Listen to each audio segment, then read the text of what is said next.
At higit sa lahat mga kaibigan, tumatagal po yung amoy nito mga kaibigan sa wakas dumating na mga kaibigan yung in-order ko at eto nga pala mga kaibigan ay isang perfume dahil this is my second time na bumili mga kaibigan, no? Dahil favorite ko talaga yung scent na to mga kaibigan.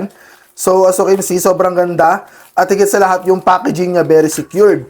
So ito lang naman yung pinaka-itsura niya sa loob mga kaibigan. So you can see, ito yung pinaka-itsura niya. O di ba? At higit sa lahat mga kaibigan, tumatagal po yung amoy nito mga kaibigan 4 to 7 hours mga kaibigan. Depende po yan kung sakali nakabilad kayo sa araw, possible 4 to 5 hours. Pero kung sakali kayo nasa opisina, kayo ay nasa eskwelahan, so tatagal at tatagal talaga siya mga kaibigan, lalo na kung ina-apply mo to sa mismong trabaho or school mo na. So ito siya mga kaibigan, sobrang ganda, sobrang bango.